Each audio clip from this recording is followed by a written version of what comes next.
welcome to episode 7 of the Build Insight podcast. My name is Luke Cullery and I will be your host today. In this episode, we delve into the visionary work of Jessica Allen and Ben Walsham, dedicated to transforming our homes into healthier, more energy efficient spaces through education and collaboration. Join us as we uncover their mission and impact of their initiatives. It is my absolute pleasure to welcome Jessica Allen of Climasure and Ben Walsham of ARKATA into the Build Insight Adelaide studio. A very warm welcome to you both. Thanks for having us, Luke. Yeah, all right. Thank you so much. Awesome. Thanks for coming in, guys. So please introduce yourself and give the listeners just a little introduction onto your company and what you do.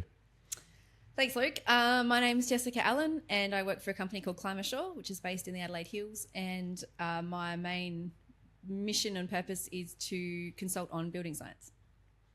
Awesome. Yeah, Ben? and my name's Ben Walsham. I'm the founder of ARKATA, an energy efficiency consultancy. Basically, we help architects and homeowners make their homes more energy efficient. Fantastic. And I'm sure as we go through the episode, we're going to uncover a lot more about what you two do in a lot more depth. Absolutely. So let's dive straight into some of the key principles behind Climasure's and ARKATA's approach to sustainable and comfortable home design and how these principles can impact everyday living.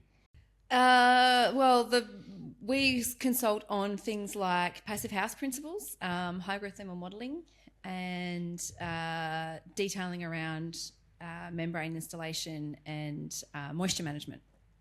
So these things are all really important for longevity of the building structure and the building health and the health of the occupants. So our main mission is to create healthier buildings and healthier people. Awesome. And I love that so much. Awesome. Awesome. At ARKATA, everything is all about the humans that live in the home.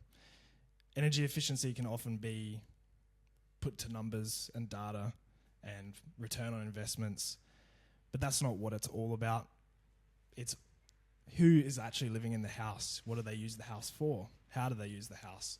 And it's bringing all of those things together to actually create a holistic outcome that not only do they love the architecture that's been designed, but they actually love to live in their house for the long term as well, because a sustainable home is also one that someone loves to live in and is going to live in it for a long time. Yep. Awesome. That actually, just referring back to that as well, Ben, your name, ARKATA, do you want to just give people a little bit of a breakdown on, it's a very clever name actually on how that came about. Thank you. Yeah. It came to me one day. I was thinking about what to call the business. Yep. And I just didn't really know at that time what to call it.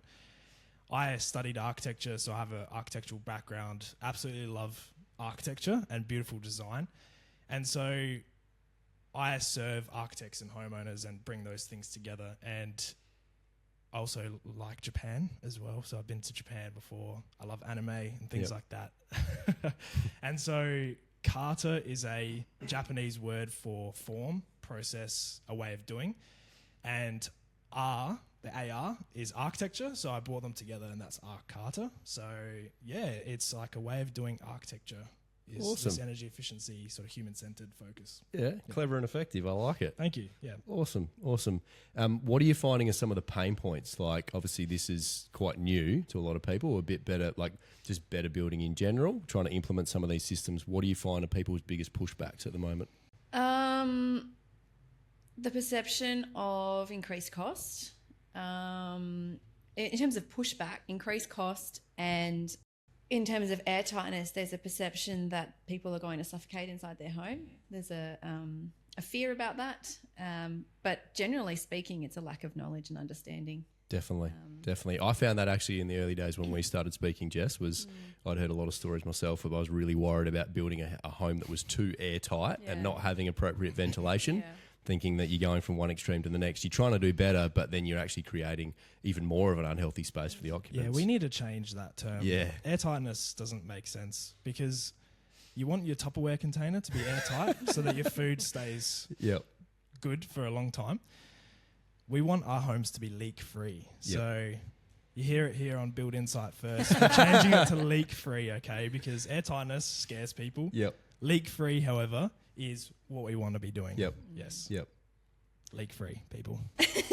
Thanks, Ben. Yeah. I like it. So I reckon now it's time to get stuck into a real juicy topic here. NCC 2022 finally being implemented in South Australia of October 2024. which is a bit scary that it's taken that long. That's this year, right? That's this year. Yep. Yeah. Yes. 2024 is At the time of recording this, it is. I've actually lost the. It's 1st of July, 2024. So that is this year. Finally being implemented. Can we talk about some of the updates, the changes, the increase from the minimum requirement of 6 stars up to 7?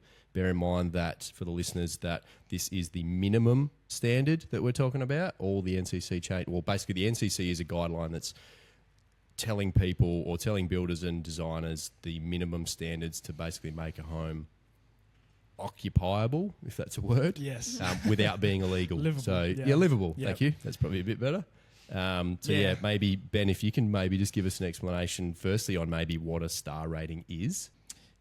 Star rating essentially is how much energy is needed to bring a house into a comfortable temperature range. So if the house is too hot, you're obviously going to need cooling. If the house is too cold, you're going to need heating. And so star rating is simply just a measure of how much energy that is required to bring those temperatures into balance over the period of a year. So we look at every hour over the year, and that's how you measure a star rating essentially. So yeah, that's probably one of the biggest changes in the sort of process is around the star rating system.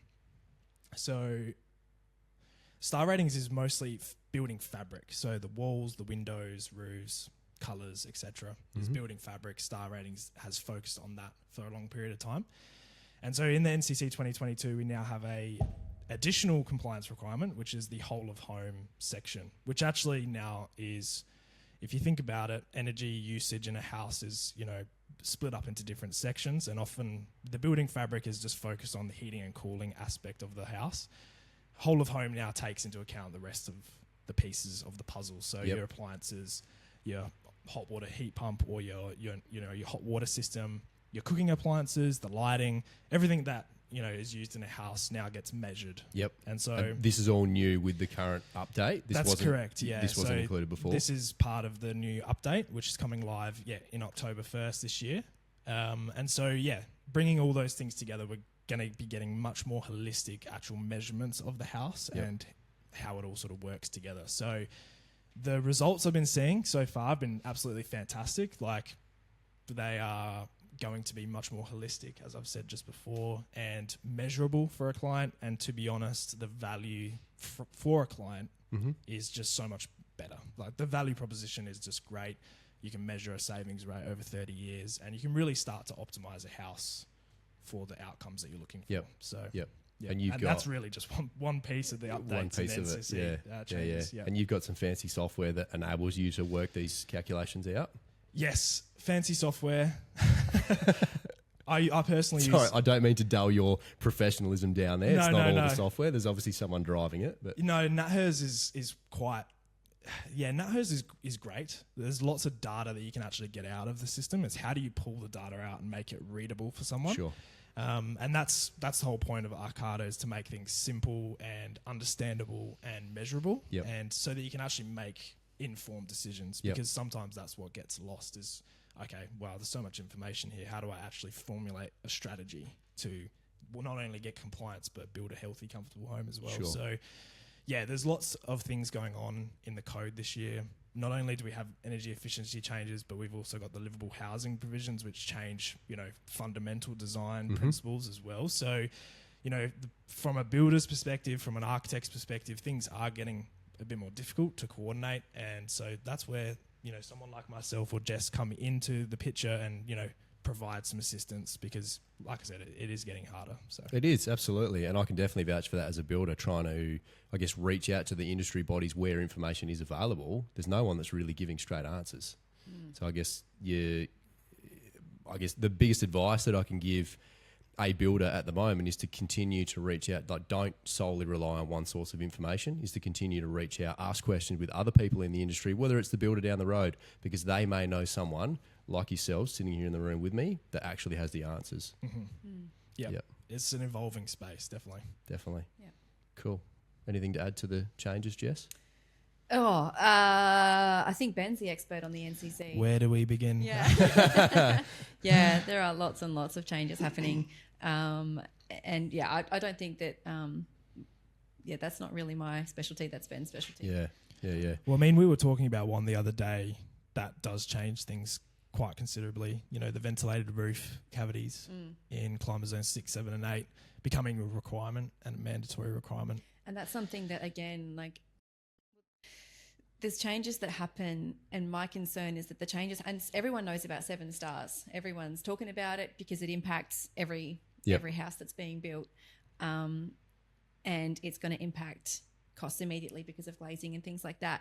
But the ventilated roof cavities and the membrane changes that I'm concerned with, the information that is being spread around on those changes is so much lower than the 7-star changes. Yep. And I don't believe builders are actually aware of those changes, and specifically in terms of the requirements for vapor permeable membranes. If builders aren't aware, they're not going to be installing the right products, and they're going to be opening themselves up to potential liability down the track for mouldy buildings, which is really, really concerning, I believe, because they don't know that that's what they're doing. How angry does it make you to drive down the road and see a volume built house, or not necessarily just a volume built house, but just a home with the foil back sarking that's just flapping in the breeze, hanging off, and just absolutely no clue on what's supposed to be on there, or installing it correctly, even if it is the right one? Yeah. I think frustrated is a common emotion for me, and I don't even blame the builders, because you don't know what you don't know, and the information isn't being handed out freely enough, and there's no compulsory development or further education for builders, and the code changes every 3 years, and builders are left with minimal information being given around, and I'm extremely frustrated by that. Is there any education out there? Like, is there any little courses or anything that builders can actually go and do? The industry bodies do like seminars, I think. I'm aware of some seminars that are coming up through the Master Builders Association. Way back when the code changed from 2016 to 2019, I did some of those sessions and educated some of the builders who actually had the time and prioritised the time to come in and attend those seminars. I guess that's probably one of the biggest things, isn't it? Is everyone just always throws their hands in the air. I don't have time for that. I'll get to it one day. Yeah, builders are incredibly busy, are under the pressure, and they don't have the time, or they don't prioritise the information because they don't see the value. And perhaps up until now they've been getting away with that, but the changes that are coming, this 2022 code, I don't believe that just getting by is going to be enough. Just sort of keeping on doing what they've been doing is going to be enough, and that may not become apparent for a few years. But yeah, it's a frustration for me with the information that I have in my position and that I sort of talk about on a daily basis. It just needs to be so much further out there. Something simple, like I was fortunate enough to be able to come out to one of Jackson's jobs one day and actually see some of the ProClimate stuff installed correctly. Is that a regular thing? Like, is there more availability for that for Adelaide builders to start with? Yeah, potentially. We do installation training days as often as we can. A couple of them a year. We try to do. Dan Jacobs comes from Sydney, and we do official training days. As far as site tours go, I mean, they're still working. They're live jobs. So there's always stuff going on, and we can't always just you can't just have free reign for random people to that sort of process and flow. But having said that, Jackson is always willing to go out on site to train, like one-on-one. If someone purchases the membranes from us, both of us go out to site if asked, and we go through detailing and how-tos with individual builders, and that's just part of what we do, part of the process, part of the service. Those listening that don't know, do you want to just give a quick introduction on who Jackson is? Jackson Digney is the owner of Enduro Builders, and he is also the owner of Climasure, the company I work for, and he is a specialist in energy efficient buildings, and he's now building certified passive houses as well. So he's probably the most knowledgeable builder in Adelaide on passive house principles. can I just jump in course you on can. sort of the NCC and having the right people in the right places? I think one of the biggest things as well is that a lot of the membrane changes, a lot of the roof cavity ventilation changes is separate to the energy efficiency requirements, and they sit in a different part of the code. So energy efficiency part 13 is your energy efficiency stuff, but then all of the health and amenity things sit in part 10. And so whose responsibility is it to actually determine what those things are for your project, right? Is it the certifier? Is it your energy efficiency person? Or is it someone like Jess who can come in and do the high growth thermal assessments and things like that? And so one of the biggest things I'm sort of shouting from the rooftops is get in early and coordinate these things as soon as you can, because getting the information at the beginning of a project can just pay huge dividends down the track when you've spent a long time detailing a project out. There's nothing worse than getting to the end of a process and realizing, oh no, my energy efficiency doesn't pass. Oh no, I've got to do ventilated roof cavities in Climate Zone 6. Didn't know about those. So it's like having those preliminary conversations before designs lock down, even with your clients as well, just makes things so much easier. And I think the more and more we move forward, the more that will just become a normal part of the process. And I think, again, Jess and I were chatting about this the other week, that the NCC changes, while they will increase spec a little bit, they don't have to. They don't have to increase spec. And so it is mostly a process change. Like, we will need to evolve and adapt to build better homes, to build more healthy, comfortable homes, is process driven. It's not so much design. Design is definitely an important part of that, but it's mostly process. If you do things early and you coordinate these things, you can balance these things out across a project and really get some great outcomes by doing that. And so, that's sort of, again, coming back to Jess's point, it's like, where did they actually go for this information? And that's true. Like, all these different parts of the code all interact and come together, and they all overlap somewhere, but it's where does the responsibility lie? That's the biggest thing for me. I can definitely vouch for the process. I think it definitely needs to start from day one. There's a huge misconception out there that everybody still thinks that you need to go to a designer or an architect first and get all your plan or your dreams drawn on a piece of paper and then shop it around for the cheapest builder, and you're missing the point, because that's when the tears really start. Is you've got this fantastic design that you think is incredible on a piece of paper that is just not affordable, or it's been designed in the wrong way, and it actually, like you touched on, Ben, it may not even meet what the minimum standard is. There's energy's just been slapped on the end as a bit of an inconvenience up until now. But it's going to get even more inconvenient if you don't get the process right and move your energy efficiency assessments further forward. I think I've heard you say that a few times, Ben. It's not as simple as just a bolt on at the end of anymore. it. No. Yeah, I think Mark Thomas from Good House mentioned that right at one of the ASBN events recently. I'd claim that if I was you, mate.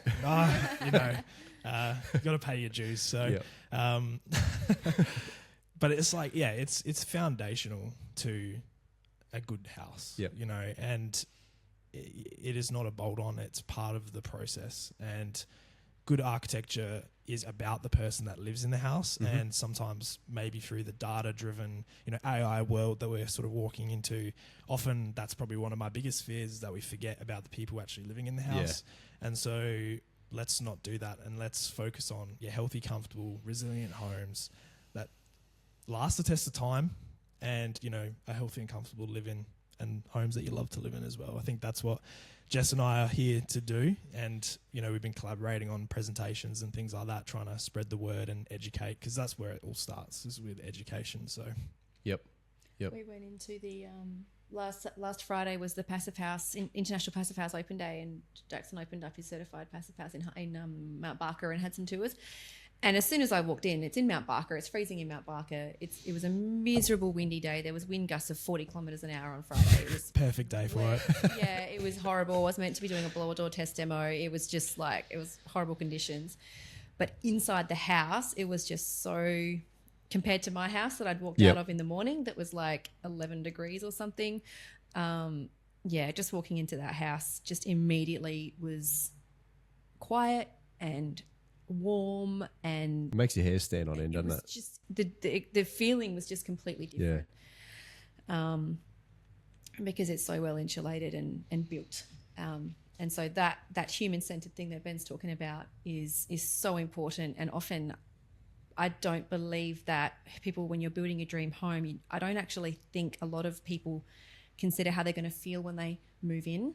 And I have had clients call me after the fact, after they moved into a house, and said to me, my house is freezing. I didn't think about this. And yeah, how a person feels in their home is something that they don't think about until it's a bit too late. There's too much focus on the material finish to start with, isn't there? Yeah. Bringing that conversation back to what do they get out of it? Yeah. Beyond just the cost saving and beyond just saving money is the biggest thing for me. And it's how do you actually highlight those things in a understandable way?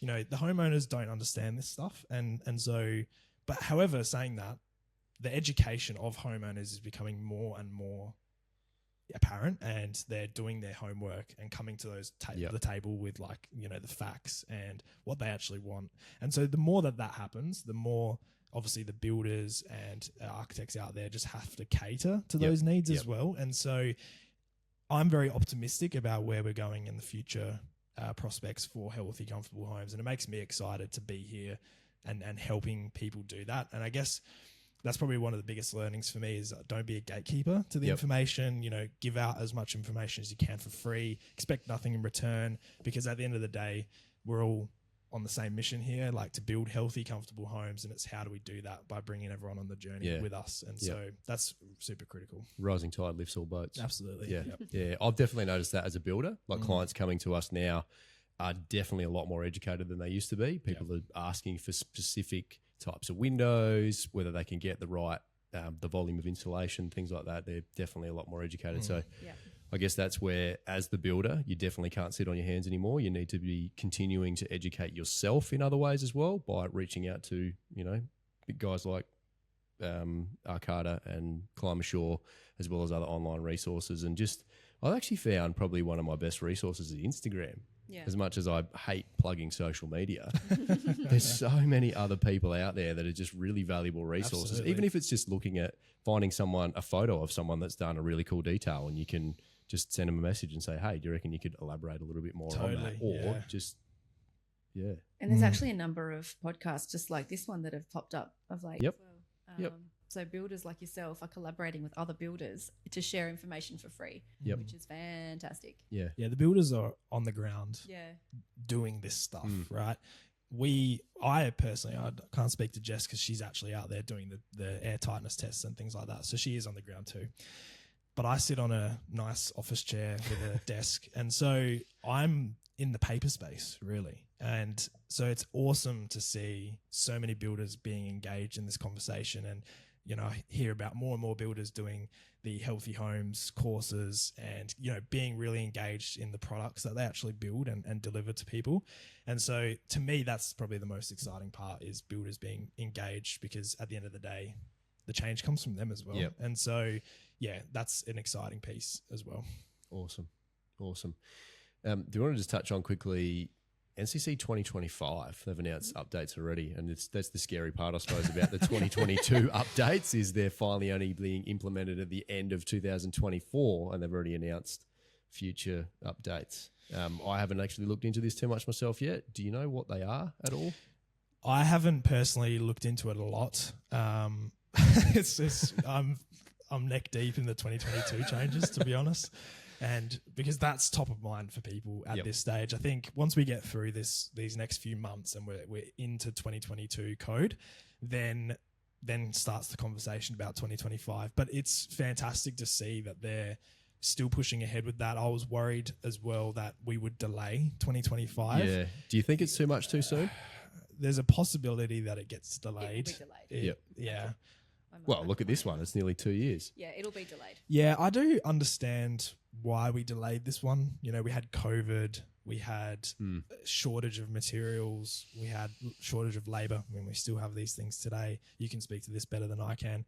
But I can understand why we did what we did. Yep. And from my perspective, I'm an energy efficiency guy. It's sad to see it be delayed. However, I can understand why it was delayed. And so, it is a balance. Is it too soon for 2025? I don't know. I don't think so. I think from the conversations I've had with Jess and other people, we are we're doing a step function change every time. And so we are moving towards more passive house style of building, and that's a good thing. I think another interesting thing to note as well, if anybody's listening that's not in the building industry, if you just happen to stumble across this, that as much as bizarre as it is that we are one country, that every state implements it at different stages. So whilst South Australia is finally implementing it in October 2024, some of the other states have actually already had a lot of this implemented already. Yeah, Victoria's already working to it. Obviously, New South Wales are on their own system anyway, so I think they implemented most of the code last year as well. Obviously, WA, I think, are 2025, to be honest, so they pushed it out even further. Queensland are on their own thing as well, so it makes it really hard for a consultant to work across many jurisdictions. It's almost impossible.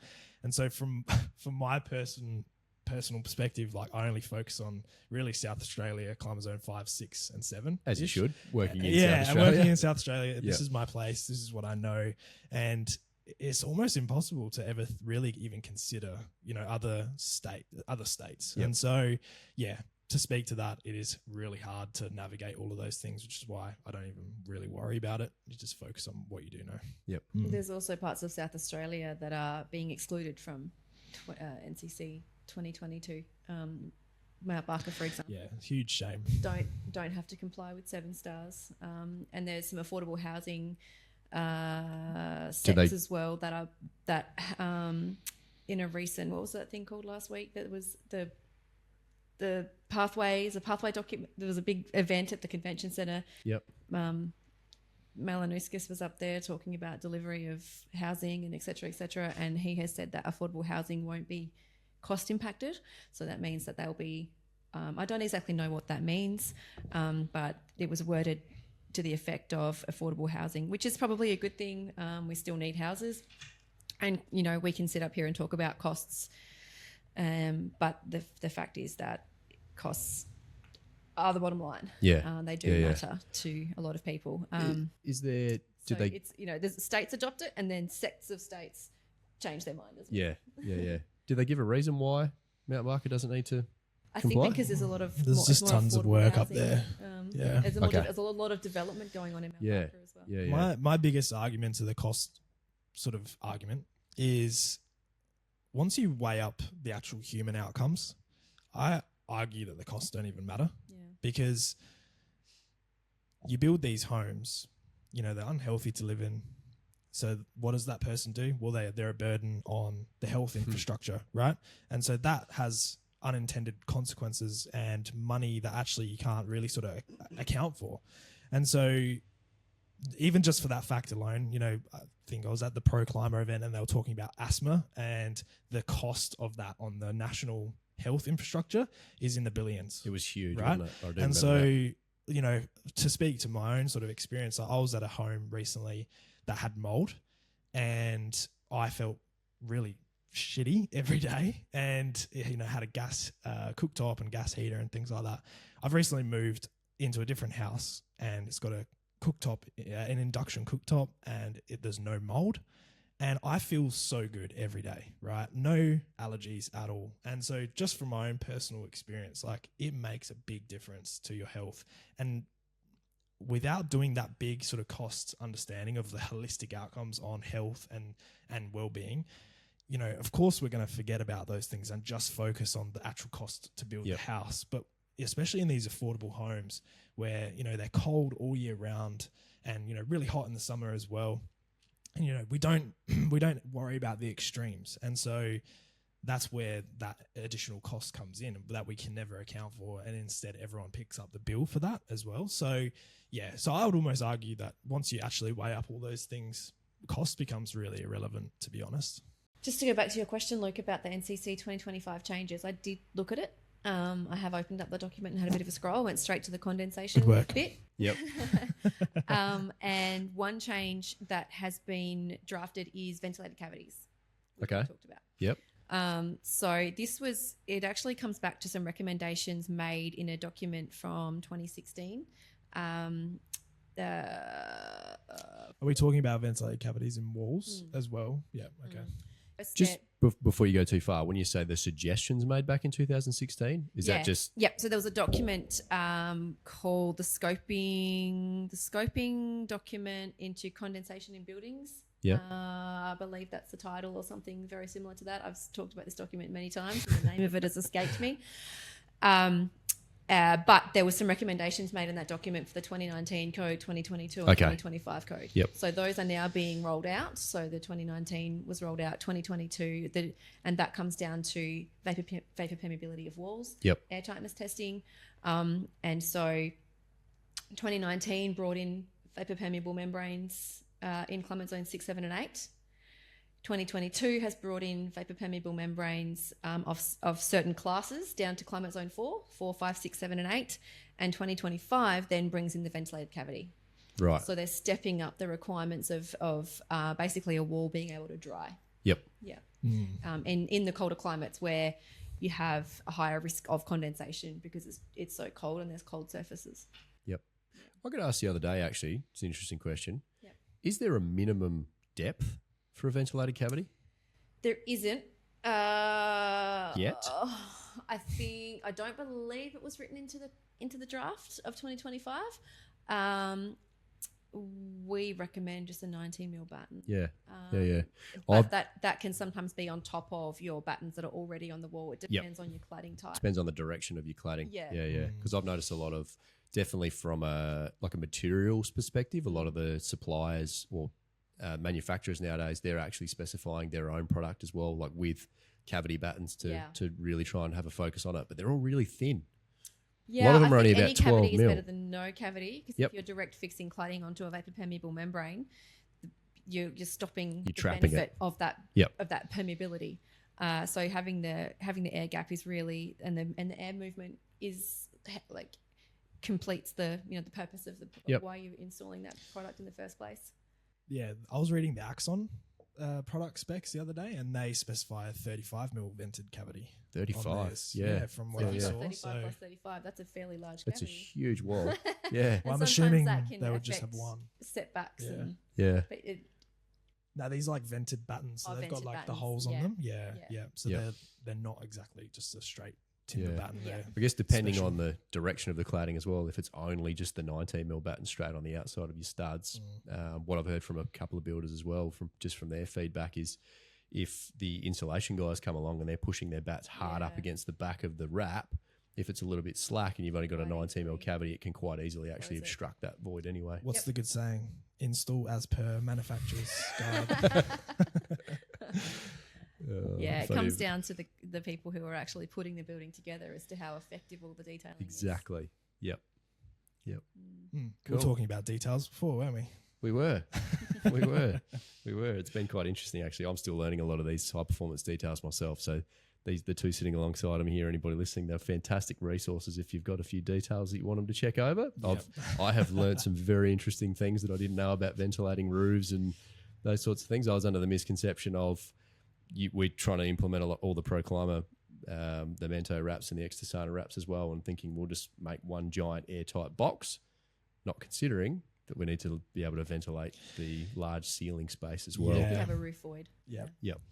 The software for NatHERS as well is becoming a lot more sophisticated in that one of the things I was doing the other day is that I can actually select a ventilated roof space. Okay. Right. So you couldn't do that in past NatHERS softwares. And so, we were chatting about that, oh, wow, I can set a 20 mil air gap above the membrane and then have the non-reflective air gap of the roof below. Yep. And that's the first time that you can actually set that. And you can set things quite differently. And it does change the star rating, right? And so you have a naturally ventilated roof or roof cavity with a vapor permeable membrane. You've got E-vents, at the lower side, then you've got your ridge capping at the top side. It's actually simulating what that does to the star rating. And so you can actually start to get these insights into how these things affect the energy efficiency and performance of the house. And, I was thinking the other day, Jess and I are chatting about this like every day almost, condensation. Yep. You know, I think at the end of the day, condensation is inevitable. It's just how are you managing it? How are you actually getting it away from the house? How are you getting it out of the house as well? And so build in a way that you're not trapping it inside. Yeah, just accept the fact that condensation is going to occur, but it's how are you managing it. And you know, we talk about it all the time, but you know, having good ventilation at the source of creation of condensation and actually building your cavities in a way that is able to dry the structure out is just, it's all going to be just a standard inclusion, I think, as we move forward. I get really nervous with, and do we want to touch on anti-con blanket? No. No, not at all. I think just listening from a bit of feedback from you both over the last little while, I think you were working on a little study to see whether you could still use it, or if you can, like a better way to use it. Do you want to chime in on this one? You can still use anti-con roof blanket. Our initial perceptions, because of the vapor permeability requirements, we were like, oh, you can't use anti-con. Yep. A little bit happy about that. But that, you know, in reality, that would be such a massive shift for the industry. There's no way that would even work in like practical sense. It's basically standard practice, isn't it? Yeah. Every house has got anti-con blanket. It's pretty standard. So anti-con blanket, if you don't know, is 55 mil fiberglass insulation on the top side with the metal foil sarking on the bottom that you see going just about every house over top of the pearl and straight underneath the roof sheets. Yep. Yeah, so anti-con actually means anti-condensation. So that's what it's short for. So the purpose of an anti-con roof blanket was to insulate the roof sheets so they didn't form condensation. Yep. But the flaw in that process is that the roof blanket gets squashed at every purlin, and the thermal bridge, they use usually top hat, metal like top hat as well. So there's a thermal bridge at every space that anti-con gets squashed, and that's the thermal bridge occurs there anyway. And you often, like, that's if you're going to get condensation, that's where it's going to happen. Yep. And then that can in turn impact the structure. Yep. Yeah, I put a post on LinkedIn sort of talking about this, as my understanding back then was that, you couldn't build with an anti-con blanket. However, that has been since I was inaccurate with that, and you can still build with an anti-con blanket, but you have to ventilate underneath the blanket. And so you might have eve vents and, 2 or 3 whirlybirds, or potentially a powered roof ventilator. And so when you put those things into the NatHERS software, again, coming back to that sort of conversation about they're getting more sophisticated, it actually kind of negates like the thermal benefits of the anti-con anyway. Yeah. And so, that's where it comes down to what benefit does it provide. And I think we've chatted about it before. It can act as a bit of a sound barrier as well, and dampen the sound of, rain on your roof. But I wonder just how much of an effect that has when you're building with R6 in the ceiling anyway, and you're building a more airtight home anyway. And so these things, again, coming back to that early collaboration, early coordination, you can really like investigate these things and understand what does it provide to the project. So when you say it needs to be ventilated underneath it, do you still need another membrane underneath the anti-con blanket as well? Or it's just ventilating the roof void to be able to... Correct. It's keeping that roof, keeping the humidity under control, keeping the heat under control. Do you think that's going a bit too far if you did double it up? If you had, say, for example, like Mento over your rafters? We get this question a lot. Oh, well, that's a huge expense. It's a huge amount of expense. And we say, no, don't do that. Yep. Just ventilate under your roof blanket and put your R6 in your ceiling. Yep. The downside of doing it that way is that you get wind washing through your insulation. For those listening who don't know what wind washing is, it is where insulation works because there are air pockets in the bat. Wind washing is where if you get wind going through that insulation bat, then you're depleting the performance of the bat. Similar to if you were wearing a woolen jumper on a windy day, the jumper keeps you warm if it's not windy, but as soon as you get a gust of wind, the wind will go through that woolly jumper and you will feel the chill. Blow all the hot air out. Yeah. So that's the definition of wind washing. So if you're ventilating a roof cavity, then you are removing heat, but you're also depleting the performance of the insulation. Yep. And that's why we recommend switching out the anti-con roof blanket for a roof membrane and ventilating above the membrane rather than below. Yep. maybe a little controversial because Climasure is the South Australian distributor for Pro Clima, but are there any other materials on the market that you could use if people are worried about the expense of Pro Clima? Yeah, there are. There are other brands that do the same class 4 vapor permeable membranes for sure. Yeah, there are a number of them. Yeah. Cool. That concludes part 1 of this episode with Jessica Allen from Climasure and Ben Walsham from ARKATA. Stay tuned next week for part 2 as we wrap up this incredible conversation and the insights into high performance and healthy home building. Let's cue the disclaimer. It's Anthony here from Build.insite, and I need to let you know that myself and the Build.insite team are in no way, shape or form qualified to give you personal or specific business advice. We strongly encourage you seek out the use of professionals for products or when you are making personal or business decisions. Everything discussed during the Build.insite podcast is our own and the guest opinion and personal experience and is of a general nature only.